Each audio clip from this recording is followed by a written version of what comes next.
marketers. Deborah Eckerling here. And I'm Keith Smith, and we host the MPN Meta Marketing Show, which is not just another marketing podcast, but the marketing podcast about all the other marketing podcasts. Podcasts are booming, right? We love them, and people actually listen. They don't scroll, they don't swipe. Well, except maybe during the ad breaks. But here's the secret. With the Marketing Podcast Network, your ads don't make people hit skip. We put your brand on shows that people actually want to hear. That's right. We match your message with podcasts that make marketing nerds like us perk up and take notes, or at least nod knowingly, pretending they understand. And don't worry, because we'll deliver your ad naturally. People might even think that we love your brand personally, which of course we totally do, unless it's a veggie smoothie, then maybe not. If you want your brand heard without making listeners roll their eyes, head to marketingpodcasts.net and catch marketing fans at work, rest, and play. Seriously, your audience is already listening. Make sure they hear your brand and not our awkward jokes. Join the conversation, because good ads shouldn't just be tolerated, they should be enjoyed. Yes! Hey, have you heard about Podcast On?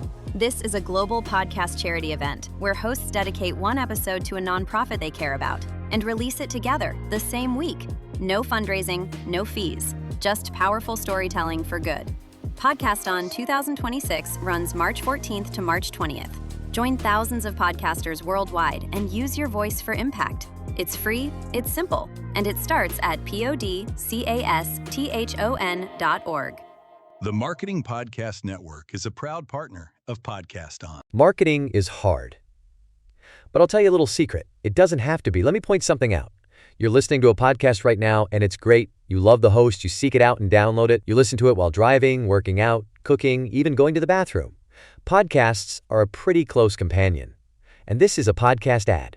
Did I get your attention?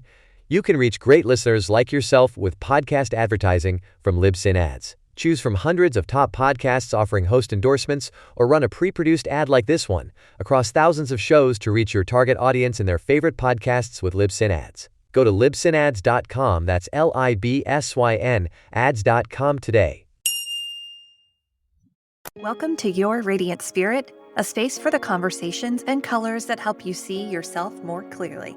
I'm Heather Eck, an intuitive artist and guide, and I believe your soul speaks in the ways the mind can't always put into words, through color, energy, and the stories your body holds.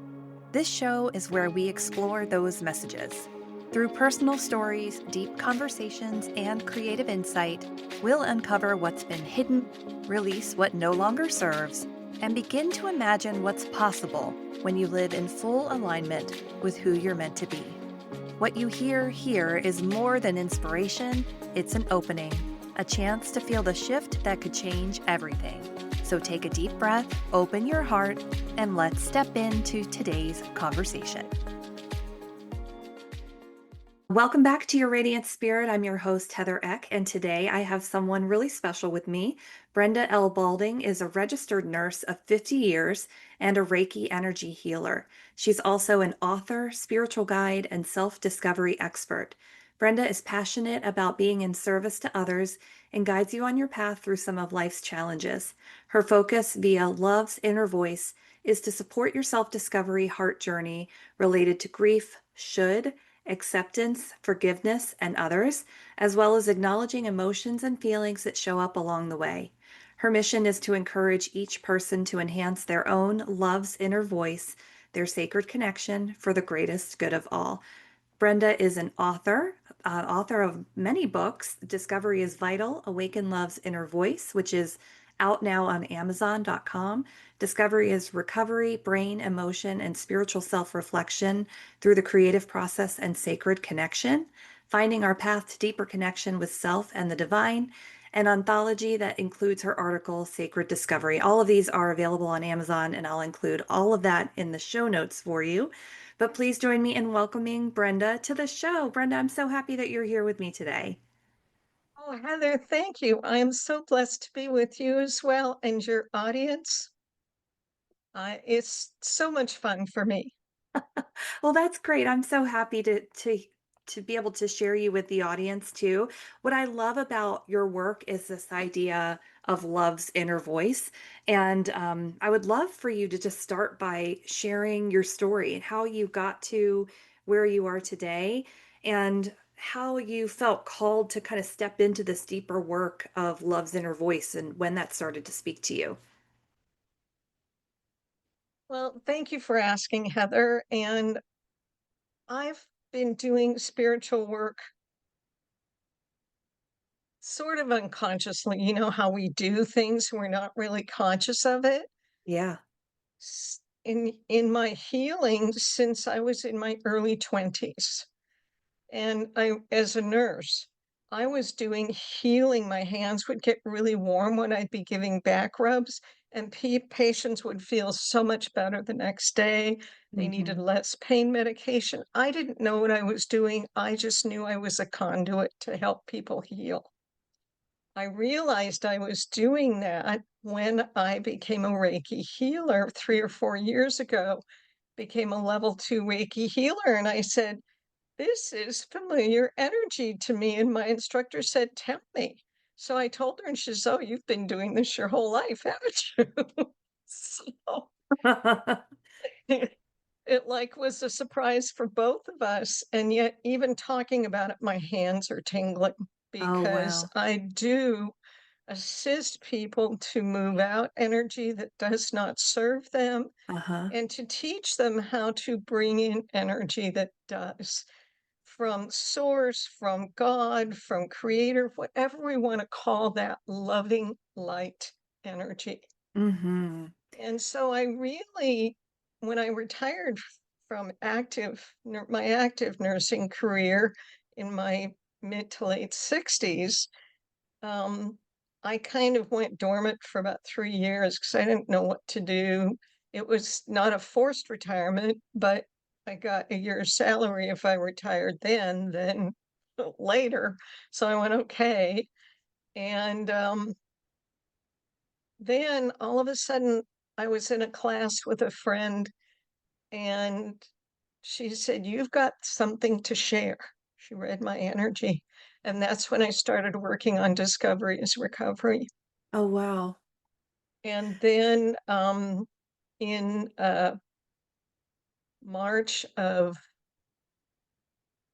24 was the celebration of my mom's 5th year after her death at 93.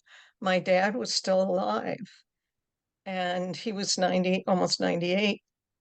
And I noticed he started fading, and I needed to kind of block myself off from that. So I became a TV host for Diane Forster. And originally, I was going to call the show 12-Step Living because I believe in the 12 steps. But I thought, no, that's too narrow. People will look at it in fear. And all of a sudden, I was given Love's Inner Voice Oh, wow. because it's about learning to listen to our inner voice of love, our intuition that we get from Source, to listen to the challenges. I call them challenges that come up in life because they're Hmm. always there for me to learn from. Hmm. The strong emotions that come up, the grief from when my father died in December last year. And it's, a wonderful thing when I can look at it from a strong, loving energy place than a deep, dark energy place. And to me, that's what awakening or enhancing Love's Inner Voice is all about. I love that. I have a couple questions that are coming up for me, but I want to start with one that kind of goes back to your childhood, which is to ask if that Reiki healing energy was with you as a young child, if you remember playing with or sort of like play acting with your hands to heal things, and then what moved you into wanting to become a registered nurse then? Thank you for the question. I do not remember doing like wanting to heal my dolls or anything like Hmm. that. However, I am the eldest of seven, and the youngest is 8 years and a month younger than I am. So my mother was very busy. So I was always the caregiver. Mm-hmm. Watch out for your younger brothers and sisters every time I left the house. You're the caregiver. Mm.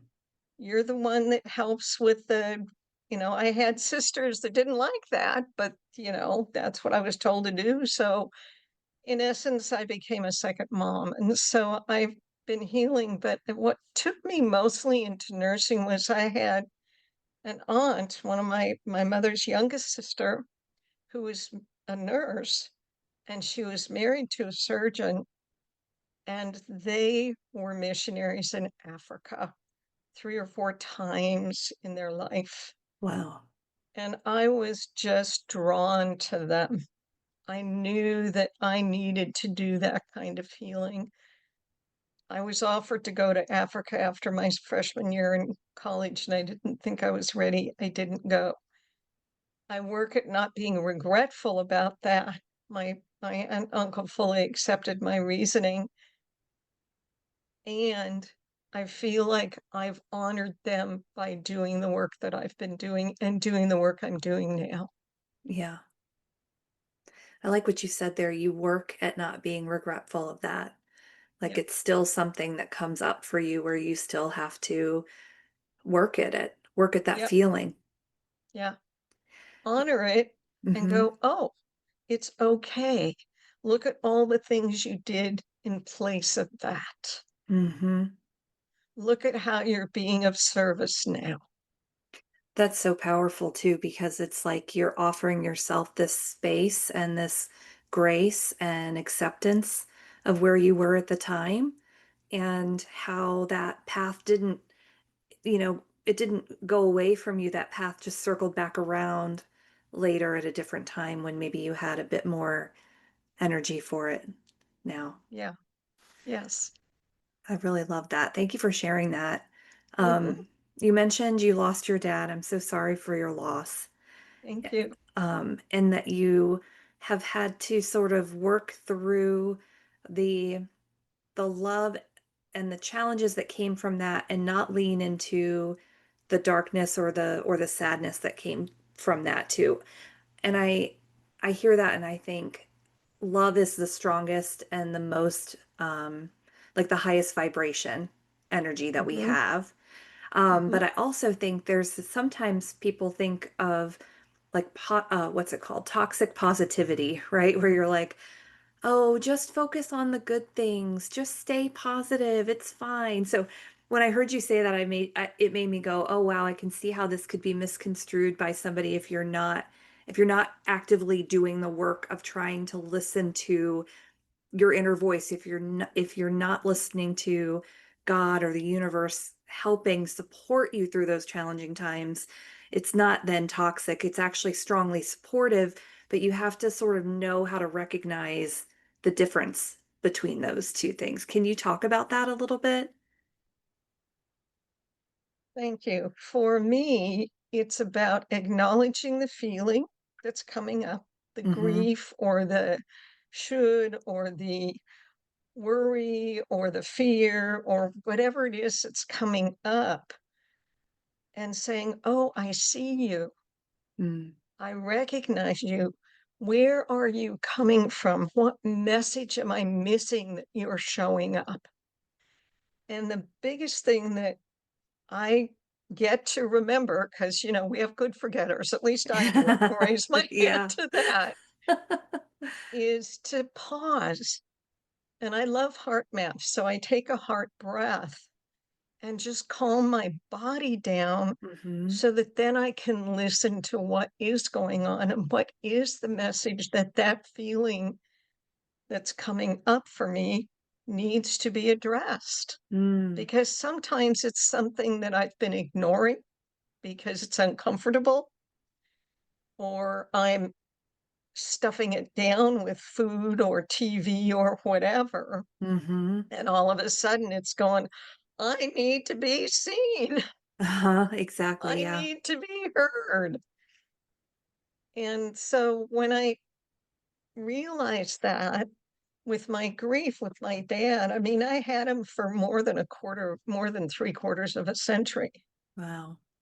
And I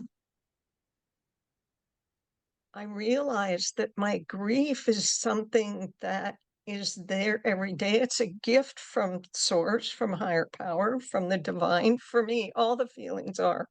Some of them are protectors to say, you might want to take a look at this. Some of them are there to allow the body to just feel sensations, to cry, to, feel closed in for right now, to feel like we need a hug. I'm good Mm-hmm. at hugging myself because I live alone. So I came up with and I love acronyms because they help me work through something. So I came up with an acronym for grief for me. Mm. Grateful, rebirthing, internal energy flow.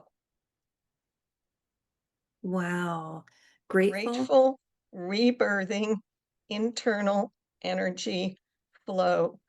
To me, I needed to rebirth how my flow, how I'm going to live life now with both my parents on the other side, because I was very active in his last 5 years after my mom died with finances and telephone calls and visits and that kind of stuff. So that's gone. Mm. And I recently, the family, my parents bought some timeshares up at Lake Tahoe, California. I'm in Northern California. And we've been going there. This was our 52nd year. Wow. And I almost didn't want to go because my dad his energy wasn't going to be there. And I thought, and I talked, with different people about this. And one person was very wise. And she said, if you don't go, you may never go again. Oh, wow. And I went, yeah, I need to go. And we talked about dad. We laughed about dad. We talked about mom, because this was the first time that my siblings were together since my dad's funeral. And I have siblings that live in Washington and Oregon. So they all came down, they usually do, and in Central California. And we had 5 of the 7 of us together. We always do at Tahoe. The other 2 are unable to attend because of health reasons. Mm. Um, and it was magical and it was freeing. So I'm really glad that I went, and I've been doing the rebirthing and allowing the internal flow into Love Center Voice to take effect with that rebirth. Mm-hmm. I think that's such a beautiful acronym. And I love the idea of rebirthing because I think I have a really good friend who just lost her mom. And I think what she's working through right now is how does she do things again Yes, without her? And yes, so it is a yes, rebirthing. It's a yes. recreation of these, what's the word I'm looking for? Traditions and these ways of Yeah, being and, yep, little routines that are different now that you have right. to both grieve and then bring new life to in a different way. Yeah, And I think for spiritual people, we, like you said, he's not there in spirit, but they're still there energetically. They're still just as close as they were. right. We can tune into their energy. We can feel them. We get signs from them. But we have to be curious about it and we have to explore. And I think that's one of the reasons why I love the titles of your books so much, the discovery part, because it sounds to me like there's this really deep exploration that you invite us to do to find and sort of excavate that inner voice that we have that comes from pure love, comes from pure source, that when we can tune into it, is actively working to help us. Thank you for saying that. And I'm hoping too that the little bit of my life that is in Discovery is Vital, which is different than Discovery is Recovery, is that people can maybe look at it and read it and go, oh, I've experienced that. I never saw that experience in that way. That's going to really help me let go. Or Hmm. in the questions that I ask at the end that they can ponder and write about. And I use quotes and I use antonyms and synonyms because sometimes a word doesn't resonate with somebody like it did with me. Mm-hmm. So if the synonyms are there, they can choose a different word and replace the should or the enthusiasm or the Yeah. acceptance or whatever word is Yeah. there. And I put the antonyms in because what I noticed for myself is, oh, when I read the antonyms, I felt that before. That's what it is when Mm. I'm not this. When I have trouble forgiving, this is where I am. So it's all part of learning how I think and assisting others to figure out how they think and how Mm-hmm. they feel. Yeah. I think that's so important. I feel like, especially recently, and I think since COVID, there was this word that was floating around. I think it was languishing. So many of us were languishing, Yeah, and we were not connected to how we really felt about things. We didn't fully express our emotions, but we did a lot of numbing. We did a lot yeah, of numbing through, you look at the alcohol sales that went up through COVID, and you look at, all the different hobbies and everything. But I think what a lot of us forgot to do was just sort of tune in and check in to our emotions and how we felt. And there's so much out there now in social media talking about the nervous system and what's happening right. with our nervous systems. And so your work really taps into our emotions and how our emotions play a role in our own self-discovery. So for people out there who have sort of disconnected from how they feel, or we've been taught to like pack it up in a little box and stuff it way down. Right, right. What are some of the tools that you can share to help us reconnect with ourself and our emotions in that self-discovery place? Well, one of the tools is, and I mentioned it before, is to do heart breathing. And I don't know if you know about heart math. I I do, yeah. highly encourage you to check out heart math. It is scientifically based. Mm-hmm. It's science, but I love doing a heart breath because it calms my body down. Mm. And it's just breathing in, I say, breathing in light and love from source, or whatever name you want to call that beautiful energy. Breathe in through your nose, down into your heart, to the count of 4, down into your central space. And as you breathe out anything that you're ready to let go of back Mm. into that loving light. And just do that 3 or 4 times, and it calms your body right down so that then you can go, oh.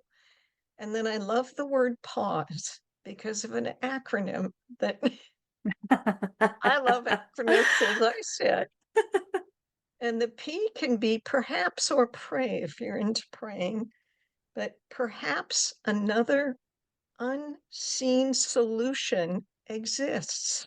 Oh my gosh, Brenda, that just gave me chills. And it's like, we don't know everything. I don't know everything. And that's why there's a lot of us out there that talk about spirituality, that talk about connection.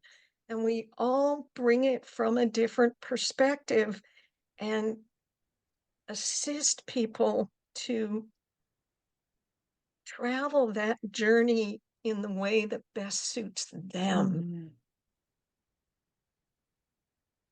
I gotta go back to this acronym for pause because Mhm. I'm sitting here processing it as you're talking.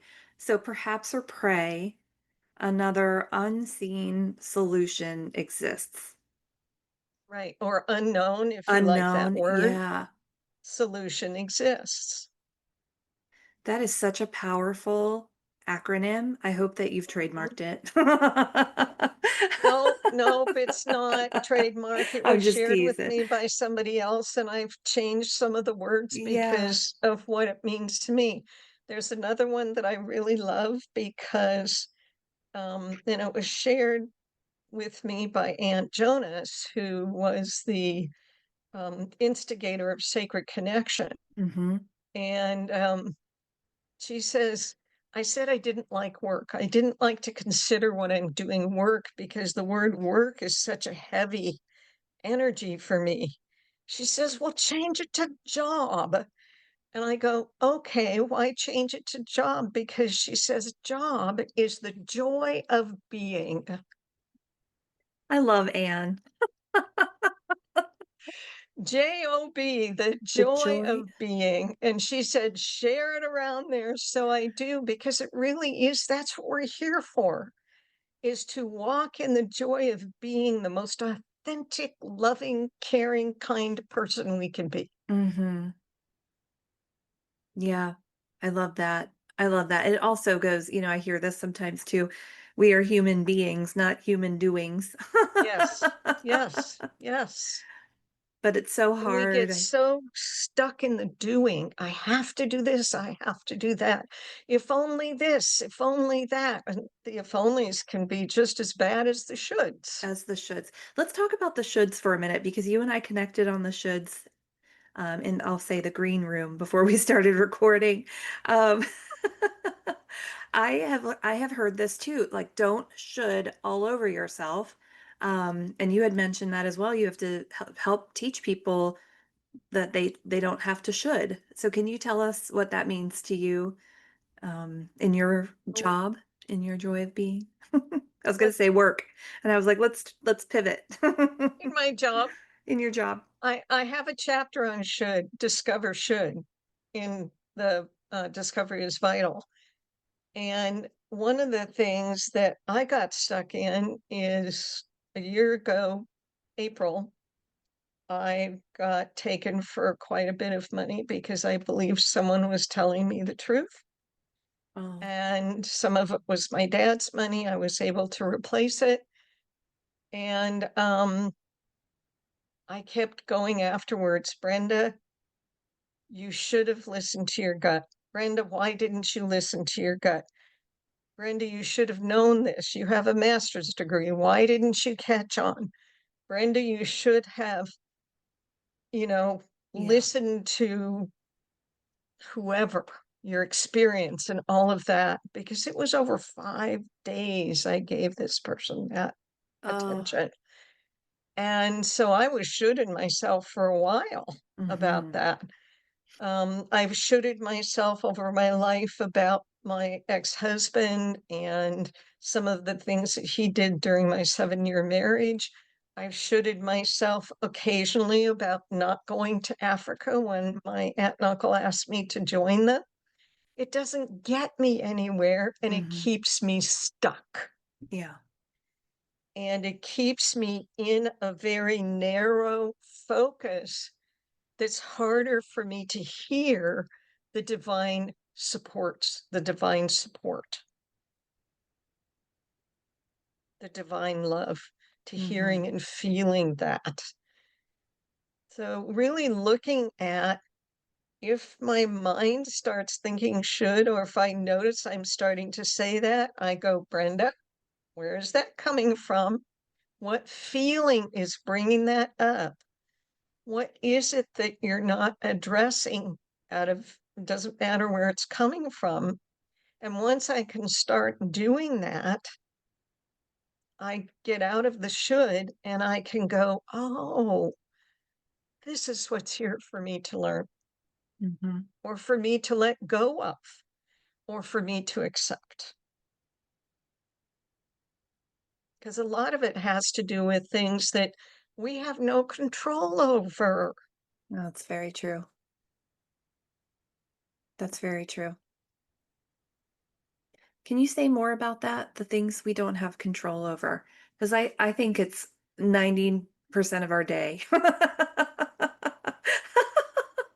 Well, you know what? The only in my I love the Serenity Prayer. I don't Uh-huh. know if the audience knows the Serenity Prayer. I encourage you to look it up if you don't.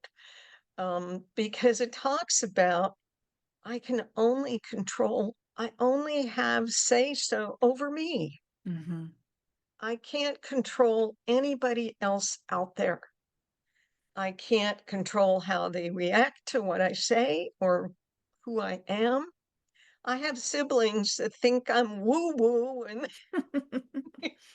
they're not woo woo people. And Uh-huh. that's okay. As long as they accept me and love me for who I am, they don't downplay me. They don't, at least not to me. Mhm. And how they feel about me is how they feel about me. And the best thing I can do is honor that, Yeah. thank them for that. Or if somebody says, I don't really like how you said that. Oh, thank you for sharing that with me. Is there anything else you'd like to say about that? Mm. Or sometimes my daughter taught me this, and she'll go, "Mother," when I start attempting to fix something or to give my opinion about something. So now I take a breath when I'm feeling something like I need to say something and go, "Julie, would you like my thoughts about that?" And if she says no, I zip it. And a lot of times she does, because she's just processing. Yeah. So I can't change anybody but me. I think I have power to change everybody. Well, you know what? That's not true. Oh my gosh, and how much easier is it when you just have to worry about your own self, you know? Absolutely. I have a Absolutely. my spiritual teacher says, what somebody's opinion of you is none of your business. That's absolutely right. Mhm. That's their business, and they can think about me anything I want. If I want to take on that energy of, I don't like what she said, and I feel like a little kid that I just need to talk back. And it's like, wait a minute, Brenda, do I want to sit in that energy? And the answer is no, you don't want that energy all over Or you. do I want to just love and accept them just as they are? Mhm. I may not like how they are responding to me. I may not like what they're saying. That doesn't mean that I can't choose to accept them as they are. Mhm. And if I say, thank you for letting me know that, that kind of puts them back like, oh, she didn't react the way I wanted to. Because some people want the energy of upsetness. Mhm. And I call them energy feeders. They want that, they need that energy, they need that whatever, because they don't know how to get it themselves, for Wow, yeah. themselves, from higher power Mhm. or the divine, because they don't believe in it. That's so true. I'm just thinking about a recent situation where this person I was drawing a boundary and this person pushed back on my boundary and I felt so fired up about it. I was like, "Ugh, this is so rude. Why can't they just respect how I feel about something?" And then I just, there was nothing to be gained from going back with a response. I just sort of said, "You know what? I'm just going to let them sit in that. That's okay. Yeah, right. That's on them. If they want to feel Yeah, that way, that's on them. If they aren't right. willing to be open to respecting someone's boundary." And I think for me too, because I'm a recovering people pleaser, and I think for most of my Mm, life I felt responsible for how other people felt. yes, That it's been, hard for me now in my 40s to learn how to regulate my own emotions, but then also to know that I'm not responsible for how other people feel. And if they were upset about me drawing a boundary, which was right for me, that I have to let them feel the way they need to feel. And I'm not right, responsible for that. right. Um, And one of the best things we can say is, thank you for letting me know that. yes. And, that's just gonna, it's like, what do I say to Uh-huh. It sort of them? diffuses the It does, it situation. diffuses. And the other thing that I like about saying something like that is I'm giving that person a response. It's not the response they were expecting, but it's also a very neutral, compassionate response. Hmm. And maybe they don't know how to feel that. Mm-hmm. Maybe all they've ever had in their experience for their safety is to pounce. Mm-hmm. Yeah. It's And like so a that's a tiger way response. of mentoring people to me. Yeah. Yeah. I hope I answered your question. I think you did. I don't even remember what it was. But I'm enjoying the conversation. Um, what I like about your work as a nurse and also as a Reiki healer, I actually have a couple of friends in my orbit who are retired nurses or PAs who are also now Reiki healers. Mhm. And I think it's so interesting because, well, number one, they give the best hugs I've ever had in my life. I think there's something really special about a hug from a healer that is um, unparalleled to other hugs. But also, I feel like they've always been healers and they're learning different modalities for healing. That is Yes. so amazing. So can you talk about your work as a Reiki energy healer and how it helps support our emotional and spiritual healing and how you work with people now with it? Well, surprising to to many people, I do Reiki healing on Zoom to Hmm. whoever needs it. I don't care how far away they are. They can be in Australia. I have friends in Australia. They can be in Africa. And most people have always believed that Reiki is touch, and Mm. it can be touch. And a lot of times it is touch. My instructor for Reiki healing was on the East Coast. I'm on the West Coast. Uh-huh. I did not go to see her in person. We've never met in person. We've only met on Zoom. And yet, because this healing modality is energy, it can go anywhere when we focus it. Hmm. And part of learning Reiki level 1 and level 2, I'm level 2, is that we learn how to focus it on the person that we're healing, or if it's a group, I tend to prefer one-to-one, and what it is that they need focus on in this moment. And whatever that is, physical, emotional, psychologically, spiritually, that's the whole person. And I ask the divine feminine, because Reiki is primarily divine feminine, to heal the person where and how that person needs to be healed in this moment of time. Hmm.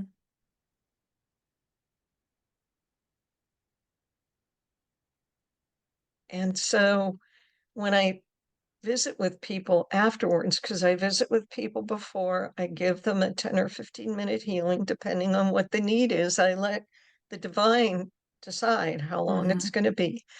And then we do some coming down and some breathing afterwards and some sharing whatever they need to share afterwards, how it went, what messages they got if they want to share them. A lot of times they do, sometimes they don't, and that's fine. Sometimes they get so much that they need to process it. Yeah. Not so much that they can't deal with it, just enough that they need to process it for a while because they feel it physically. They also feel the energy in different parts of their body that they need to take a look at. Hmm.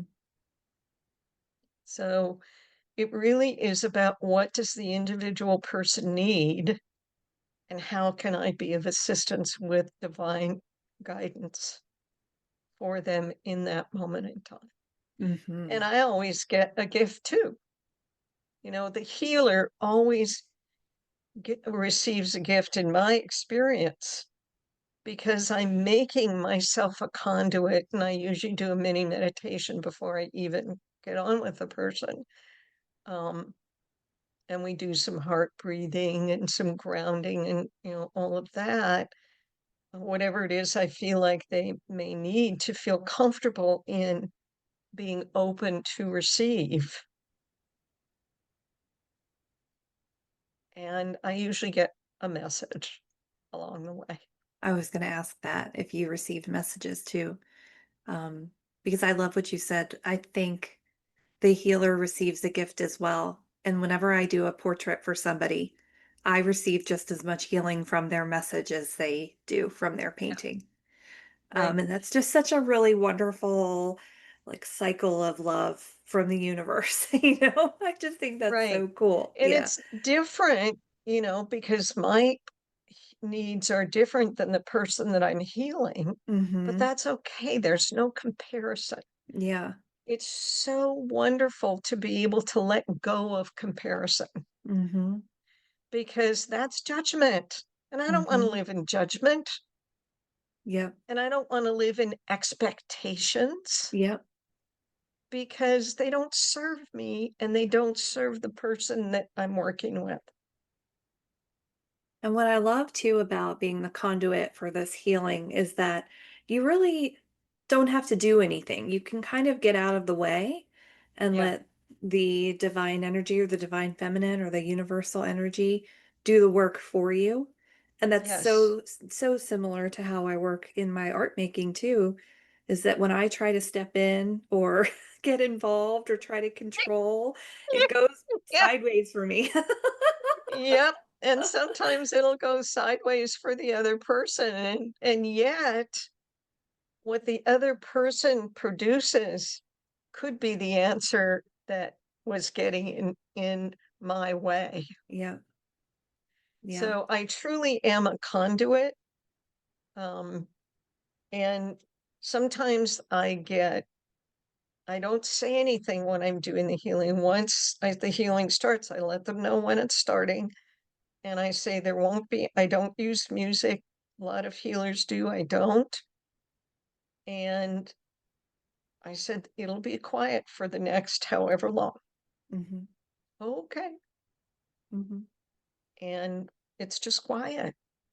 Yeah. So that, and then a lot of times, because I'm also an energy reader, I can read where stuff is going on in the person's body because I ask if there's any messages that they need to get from me after the healing, Mm. that I be told that or Yeah. shown that too. That's powerful too. To me, that's part of the healing. I agree with that 100%. Are there any practices that you have daily or weekly that help you stay connected to your inner voice? Mm. Well, I go to quite a few meetings, um, but I also uh, read books that are spiritually guided Mm-hmm. books. Um, I listen to Lee Harris. Yeah, I love that.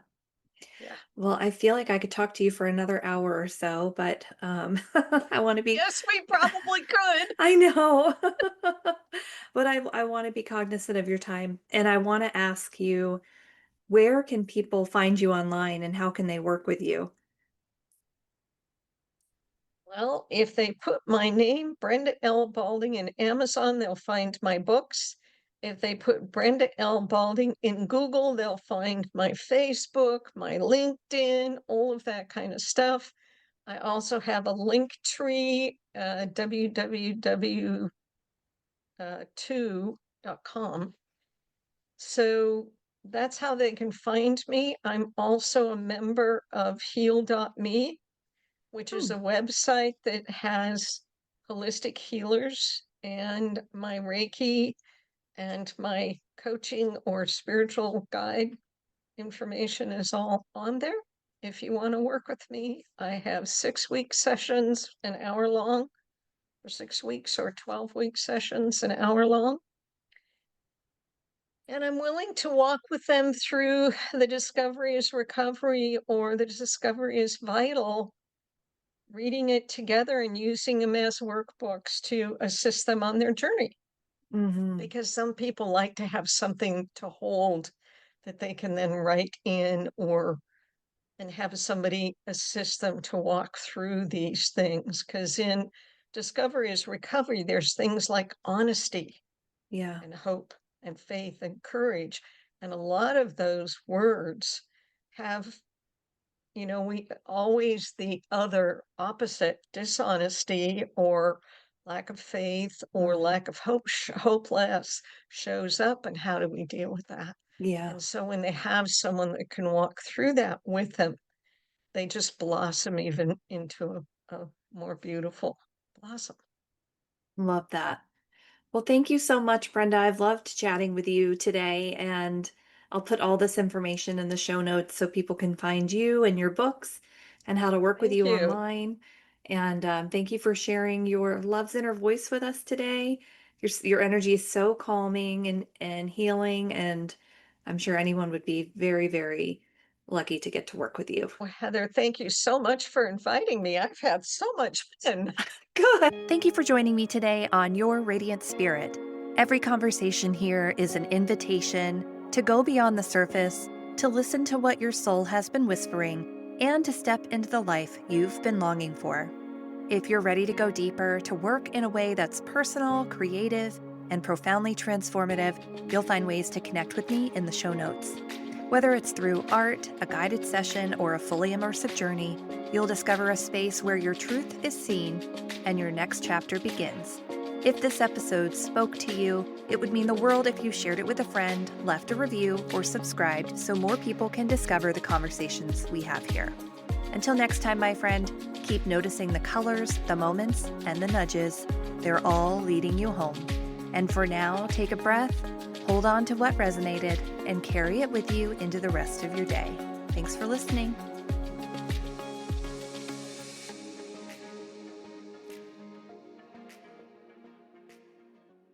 This podcast is heard along the Marketing Podcast Network. For more great marketing podcasts, visit marketingpodcasts.net.